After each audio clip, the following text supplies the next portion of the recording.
से सीटें किस दल के हिस्से जाएंगी, पहले तो इस पर निर्णय लिया जाए, जिसके बाद उम्मीदवारों की पहेली को भी सुलझाया जाएगा। इससे जुड़ा हमारा आज का विशेष जो कहता है चुनावी पहेली और गठबंधन की रणनीति। चर्चा के लिए हमारे साथ जुड़े हैं धनंजय गिरी, भाजपा के प्रवक्ता, और कुछ ही देर में वे हमारे साथ जुड़ेंगे। लेकिन फिलहाल हमारे साथ जुड़े हैं कांग्रेस का पक्ष रखने के लिए विजय कौशिक जी, और विजय त्रिवेदी वरिष्ठ पत्रकार हमारे साथ जुड़ चुके हैं। सबसे पहले कौशिक जी, शुरुआत आपसे करना चाहूंगी, क्योंकि और झारखंड से शुरुआत करते हैं, फिर महाराष्ट्र पर आएंगे। लेकिन झारखंड की अगर हम बात करें तो हमने देखा कि किस तरीके से ये बात सामने रखी गई कि कांग्रेस के प्रदेश अध्यक्ष के द्वारा कि 3 राउंड की बैठक तो हो चुकी है, लेकिन अभी भी सहमति नहीं बनी। उम्मीद की जा रही है 1-2 दिन में सहमति बन जाएगी। पेच कहाँ फंसा है? देखिए, पेच कई चीजों पर फंसा होता है। कई बार जो हमारा सहयोगी दल है वो सोचता है कि वो फला फला सीटों पर जीत हासिल कर सकता है या उसके पास ज्यादा बेहतर कैंडिडेट हैं। वहीं हमें लगता है कि उन सीटों पर कांग्रेस के कैंडिडेट मजबूत रहेंगे। इन चीजों को लेकर पेच फंस जाता है और उस पर बाकायदा बातचीत होती रहती है, और कई बार कई राउंड की बातचीत के बाद में आपस में तय होता है कि ठीक है भाई, इस सीट पर कांग्रेस का उम्मीदवार मजबूत रहेगा और उस सीट पर हमारे सहयोगी का उम्मीदवार मजबूत रहेगा। तो इस आधार पर टिकटों का बंटवारा फाइनल होता है। इसमें कई बार ये भी होता है कि भाई हम जो सीटें चाहते हैं, हम जितनी सीटें चाहते हैं, हमारे सहयोगी दल उतनी सीटें देने को तैयार नहीं होता, क्योंकि किसी भी प्रदेश में जो प्रादेशिक दल है जिसके साथ कांग्रेस समझौता करती है, उनकी इच्छा ये रहती है कि वो ज्यादा से ज्यादा सीटों पर लड़ें ताकि ज्यादा से ज्यादा बहुमत उनका आए और कांग्रेस के ऊपर उनका एक तरीके से जो एक वजन है वो बिल्कुल भी उन्हें महसूस ना हो। कौशिक जी, कहीं ऐसी बात भी आती है कि जैसे हम देख रहे हैं कि चिंपई सोरेन बीजेपी में शामिल हो गए, आपकी ही सांसद हैं गीता कोरा जो बीजेपी में शामिल हो गए, कई और बड़े नेता भी हैं जो शामिल हो गए हैं बीजेपी में, और साथ ही कुछ जो तमाम गुट हैं आपके जो गठबंधन दल के साथी हैं, उनके साथ भी देखें तो कुछ आंतरिक कलह की बातें भी सामने आती हैं, जो कहा जाता है कि स्वाभाविक है, भाई राजनीति है ये तो। लेकिन इन सबके बीच क्या कहीं कमजोर जमीन पर खड़ी नजर आती है, या यूं कहें कि मुश्किलें बढ़ती भी नजर आती हैं कांग्रेस की? देखिए, कहीं ना कहीं मैं आपको बता दूं कि पार्टी के अंदर जब कार्यकर्ताओं की बात आती है तो कार्यकर्ता कहता है संघर्ष करो, लेकिन पार्टी के कुछ रणनीतिकार हैं जो संघर्ष नहीं करना चाहते। वो चाहते हैं कि गठबंधन की राजनीति से उनका जो बेनिफिट है वो चलता रहे। यही कारण है कि क्षेत्रीय दल धीरे धीरे हम पर हावी होने की कोशिश करते हैं, कर रहे हैं और करते रहेंगे, और इसका नुकसान कांग्रेस पार्टी को झेलना पड़ा है और झेलना आगे भी झेलना पड़ेगा। आपने इस बात में बहुत सारे बिंदु ऐसे सामने रख दिए हैं जिन पर बात की जा सकती है, लेकिन हाँ, ये बात जरूर है जैसे कि आपने कहा है कि बहुत सारे ऐसे बिंदु हैं जिनके कारण कांग्रेस के लिए मुश्किलें बढ़ती नजर आ रही हैं। धनंजय गिरी जी हमारे साथ जुड़ गए हैं। धनंजय जी, आज कांग्रेस के राजेश ठाकुर, कांग्रेस के नेता, ने ये बात सामने कही कि एनडीए में दल आते हैं जाते हैं, अब तो पुराने सहयोगी आजसू को भी साथ जोड़ने का प्रयास करिए, बीजेपी उन्हें लगे अपने दम पर तो वो कुछ कर नहीं पाएंगे, लोजपा को भी अकोमोडेट करने का प्रयास किया जा रहा है इत्यादि। आपकी प्रतिक्रिया?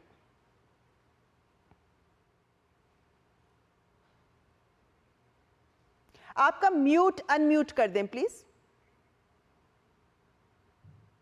आवाज आ रही है? जी आ रही है। मैं कह रहा था कि कांग्रेस की बात अगर करें तो राजनीति की रेस से कांग्रेस धीरे धीरे बाहर होती जा रही है, जैसे आप अभी बता रहे थे विजय जी। अब इनकी यहाँ की स्थिति ये है कि इनके सारे सहयोगी इन पर सवार हो चुके हैं। सबको लगता है कि कांग्रेस की नैया डूब रही है, और इस डूबती हुई नाव पे अब कौन सवारी करना चाहता है, ये सबसे बड़ा चैलेंज है। आप देखेंगे जैसे हरियाणा के नतीजे आए या जम्मू कश्मीर के नतीजे आए, जो स्ट्राइक रेट रहा, राहुल गांधी ने 12 सीटों पर यहाँ प्रचार किया, 8 उसमें जीत तो उसमें हार गए, वहां 11 सीटों पर प्रचार किया, 8 उसमें हार गए। तो इस तरह की सिचुएशन में कोई सहयोगी आज कांग्रेस पर दाव लगाने के लिए तैयार नहीं हो रहा। दूसरी बात, जहां तक हमारी बात कर रहे हैं, तो हमें राष्ट्र की भी चिंता है और महाराष्ट्र की भी चिंता है।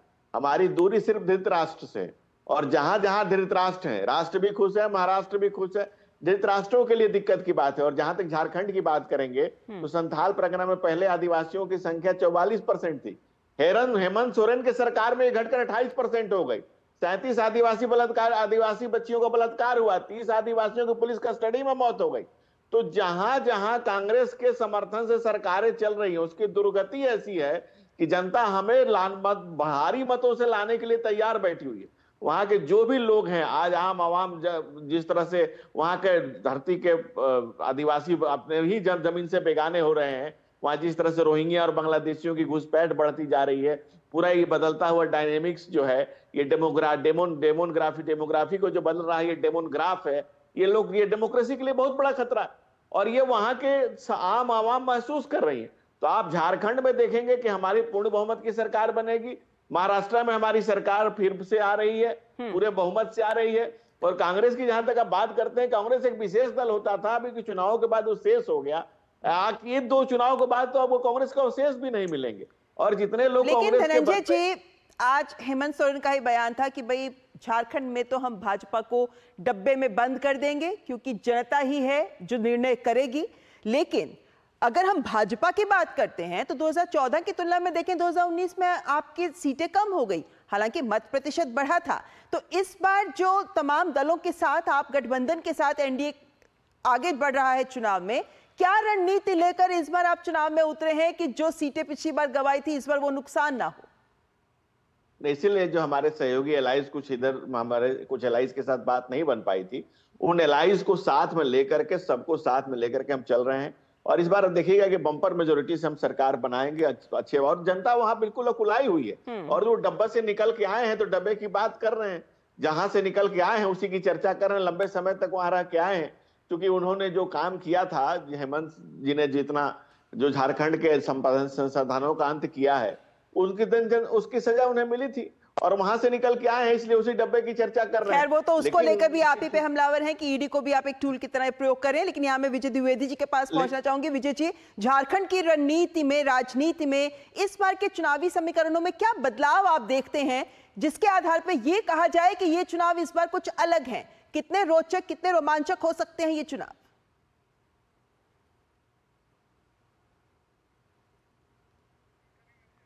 आपका भी म्यूट है विजय जी, अनम्यूट कर लें। ममता जी, इस बार का जो झारखंड का चुनाव है वो बहुत महत्वपूर्ण भी है और बड़ा कॉम्प्लिकेटेड इस तरह से हुआ है कि जो सबसे बड़े 2 इशू हैं झारखंड में, एक तो है हेमंत सोरेन साहब अपना जो फैक्टर है विक्टिम कार्ड का, कि वो उनको जेल भेजा गया तो उसका किस तरह से फायदा वो उठा सकते। लेकिन दूसरी तरफ डेमोग्राफी चेंज जो हुआ है झारखंड में, खासतौर से संथाल परगना के क्षेत्र में, उसको कितना बड़ा इशू बनाया जा सकता है। वो बहुत गंभीर घटना भी, वो चुनावी घटना ही नहीं है। जैसे वहां पर जानते होंगे, धनंजय जी भी जानते हैं, कौशिक जी भी जानते हैं, वहां पर एक पूरी की पूरी डेमोग्राफी बदल गई है और आदिवासियों की हिस्सेदारी कम हुई है। तो उस पर किस तरह से चुनाव लड़ा जाएगा? भारतीय जनता पार्टी ने जो पिछली बार गलती की थी, एक तो वो गैर आदिवासी चेहरे के साथ गई और जो खास तौर से उनके आदिवासी लीडर्स थे वो भी पार्टी को छोड़कर चले गए थे। तो अब उनकी वापसी हो गई है। पार्टी एक तरह से भली अभी चेहरा बनाया है कि नहीं बनाया, लेकिन आदिवासी चेहरे के साथ चुनाव लड़ रही है। तो आदिवासी के इशू बनाने को और डेमोग्राफी चेंज पर किस तरह से भारतीय जनता पार्टी लड़ती है, उसके सहयोगियों के साथ अपने ताकत की है। लेकिन झारखंड में हेमंत सोरेन के साथ एक विक्टिम कार्ड जो है वो महत्वपूर्ण है। कांग्रेस उसको कैसे एनकैश करती है, कांग्रेस कैसे जाती है। लेकिन चंपई सोरेन जो संथाल परगना के कोल्हान के टाइगर माने जाते हैं, वो भारतीय जनता पार्टी के साथ आ गए हैं। तो वो भी एक बड़ा कारण होगा भारतीय जनता पार्टी को, यदि सरकार बनती है। यानी बदले हुए समीकरण इस तरीके से सामने आ रहे हैं जिनका प्रभाव दिख सकता है। लेकिन महाराष्ट्र की बात करना चाहूंगी यहाँ पे विजय कौशिक जी। महाराष्ट्र में हम देखें तो महायुति के लिए कहा जा रहा है कि उनका लगभग सीट शेयरिंग फाइनल हो गया है, लेकिन महाविकास अघाड़ी में जिस तरह के बयान सामने आ रहे हैं उन सबको देखकर यही लगता है कि अभी कहीं सहमति बनती नजर ही नहीं आ रही है। क्या नेताओं की महत्वाकांक्षाएं हैं जो सामने आ रही हैं? ये जो 20-25 सीटों की बात की जा रही है कि इन पर सहमति नहीं बन पा रही है, क्या कारण देखते हैं? देखिए, महत्वाकांक्षाएं प्रत्येक गठबंधन दल के अंदर होती है। फर्क केवल इतना है कि उधर मोदी जी केंद्र की सत्ता में आसीन है और उनके हाथ में सीबीआई और ईडी का डंडा है, जिसके चलते उनके सहयोगी भाजपा के इशारे पर चल रहे हैं या चलने पर मजबूर हैं, या किसी को खरीद लिया जाता है या किसी को डरा दिया जाता है। हमारे यहाँ ऐसा कोई सिस्टम है नहीं। हमारे हाथ में पावर होती तो आपको हमारे यहाँ भी कोई झगड़ा न दिखाई देता। बहरहाल जो वहां पर हमारा जो गठबंधन है उसके बारे में बता दूं, शिवसेना भाजपा से अलग होकर हमारे साथ आई थी, उस शिवसेना को तोड़ दिया भाजपा ने अपने धन बल और सत्ता के दम पर। तो आज अगर हमारे सहयोगी दल अपने हिसाब से चलना चाह रहे हैं तो हमारी मजबूरी है सभी को खुश रखना, मिलजुल कर चलना।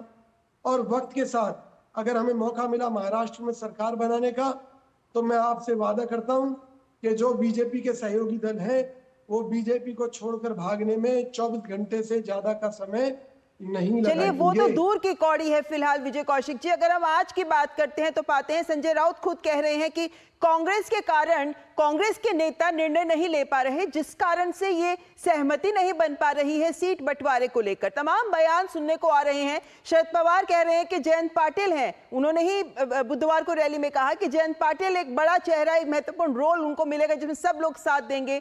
उधर उद्धव स्वयं मुख्यमंत्री बनना चाहते हैं, भाजपा कह रही है कि सुप्रिया सुले को मुख्यमंत्री बनाना चाहते हैं। इत्यादि तमाम बयानों के बीच कांग्रेस अपने आप को कहां खड़ा देखती है, खासकर तब जब समाजवादी पार्टी भी 12 सीटों की मांग के साथ सामने आ गई है। हालांकि एआईएमआईएम के प्रमुख भी कह रहे हैं कि भाई हम तो बात कर रहे हैं नाना पटोले से, हम तो बात कर रहे हैं शरद पवार से कि हम सब मिलकर भाजपा को आने से रोक सकते हैं सत्ता में। देखिए, सबसे पहली बात तो जिन दलों पर, चाहे वो एआईएमआईएम है, जिनके ऊपर सांप्रदायिकता का लेबल लगा हुआ है, उन दलों को हमें इस गठबंधन में रखना ही नहीं चाहिए। दूसरी बात, जहां तक शिवसेना के संजय राउत की बात है, तो वो शिवसेना के बयानवीर हैं, उनके बयानों का कोई खास अर्थ नहीं लगाया जाना चाहिए। ये बातें गठबंधन द्वारा टेबल पर बैठकर सेटल होती हैं, और सेटल नहीं होंगी तो गठबंधन का कोई अर्थ नहीं है। पर इन बयानवीरों की ही वजह से राजनीति में कई तरीके से पासे पलट भी जाते हैं विजय जी। चलिए मैं आगे बढ़ना चाहूंगी, धनंजय जी को एक बार ले आती हूँ चर्चा में, उनका भी एक बार बयान ले लेती हूँ। धनंजय जी, मैं आपके पास बयान चल रहे हैं, ये केवल कांग्रेस पार्टी के ऊपर दबाव बनाने के लिए चल रहे हैं, और कांग्रेस पार्टी किसी दबाव में आने वाली नहीं है, चाहे वो शिवसेना हो चाहे वो समाजवादी पार्टी हो। फिर इंतजार रहेगा जब सीटों के बंटवारे की तस्वीर स्पष्ट होगी, तब यह भी समझ में आएगा कि कांग्रेस इन सीटों को चाहती है, खासकर मुंबई क्षेत्र में मिली या नहीं, नजर रहेगी इस पर। लेकिन धनंजय जी, महायुति की बात करें तो इंतजार है इस बात का कि कब सूची सामने आ सकती है, कब लिस्ट हो सकती है जारी? बहुत जल्द ममता जी, हमारे यहाँ तो पार्लियामेंट्री बोर्ड डिसीजन लेता है, उसके बाद बिल्कुल लिस्ट आ जाएगी। लेकिन अगर आप बात करें अघाड़ी की, जो खाए पिए अघाड़ी लोगों का गठबंधन है, उसमें ये खुद एक्सेप्ट कर रहे थे कि इनकी जब सरकारें होती हैं तब ये सीबीआई, ईडी जैसे संस्थाओं का बेजा इस्तेमाल करते हैं, और जब ये रहेगी, इनके मौका मिलेगा तो बेजा इस्तेमाल करेंगे। कोर्ट ने भी कहा था कि इट केज पैरोट कहा था। दूसरी बात की बात करें, अगर इनके गठबंधन की बात करें, कहते हैं ना कि सूत न कपास जुलाहों में लट्ठम लट्ठा, तो जो लट्ठम लट्ठा इनके यहाँ चल रहा है कि ये बना दे वो बना दे, हाना किसी के पास कुछ नहीं है किसी के हाथ में कुछ भी नहीं। तो जब वहां की जनता महायुति को पुनः सरकार में आसीन करेगी, और इनके भ्रष्टाचार, इनके जो लोग हैं तमाम, और कांग्रेस अगर डेमोक्रेसी पे बात करती है, जोर जबरदस्ती पे बात करती है, तो कमाल की बात है।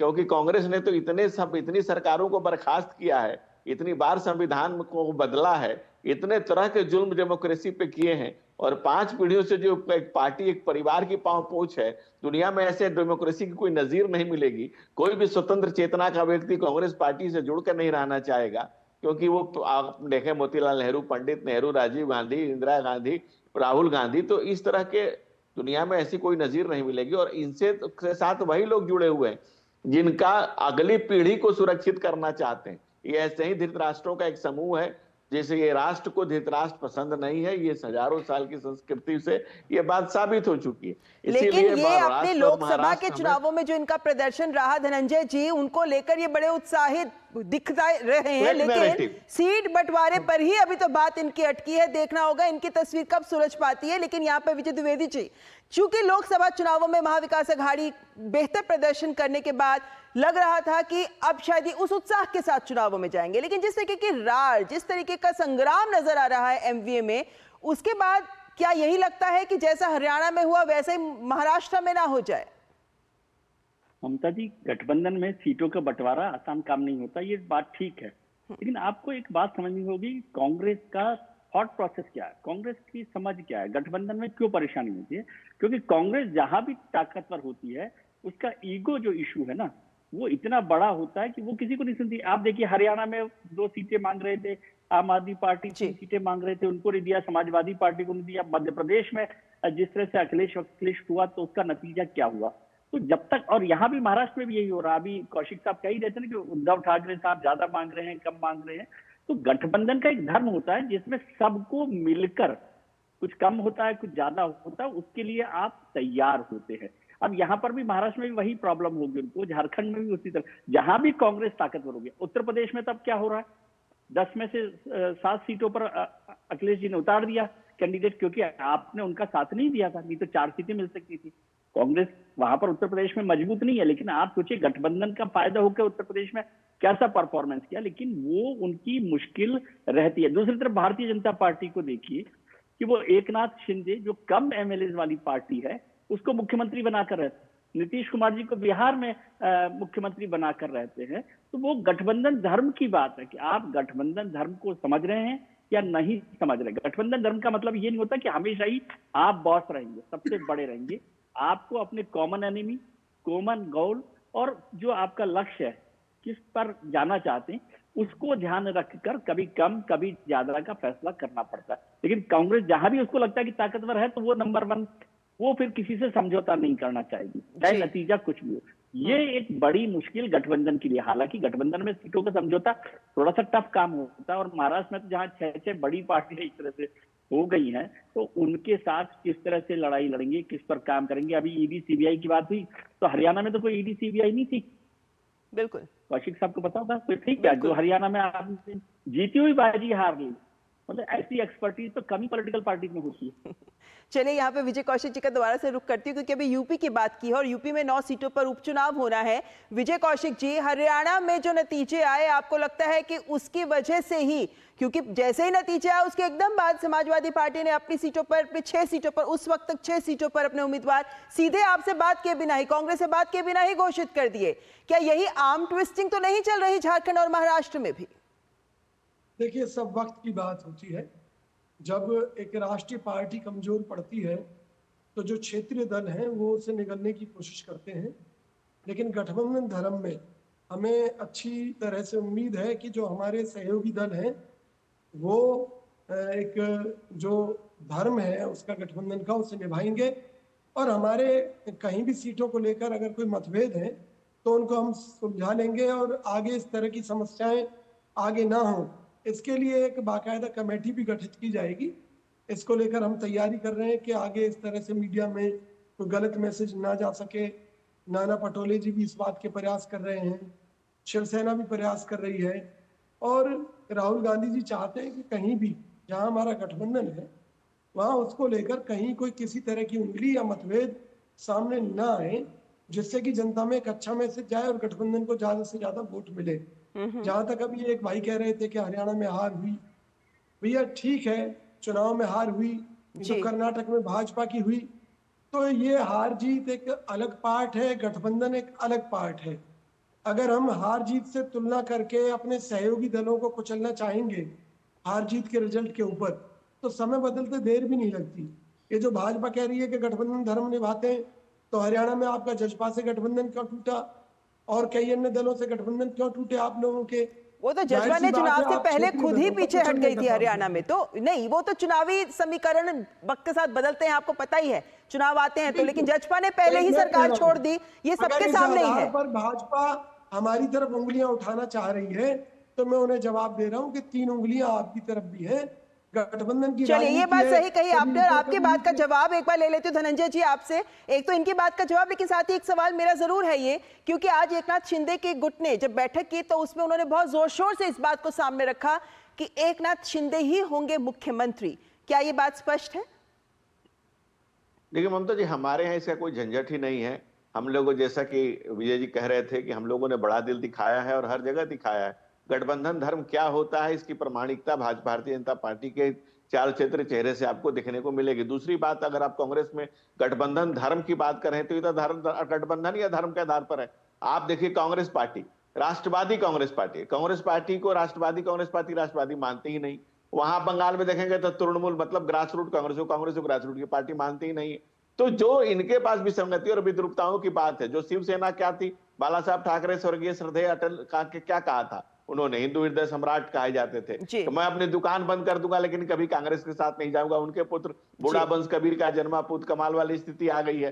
अब और शिवसेना की आप बात करें, शिवसेना असली शिवसेना तो हमारे ही पास है, जो कोर्ट से साबित है कि भाई दल कोई परिवार से थोड़ी चलता है। कांग्रेस पार्टी थोड़ी है कि परिवार से चले, विचारों से चल रहा है। जो कोई भी दल अगर विचारों से चलता है। मेरे सवाल का जवाब, थोड़ा वक्त कम है अभी।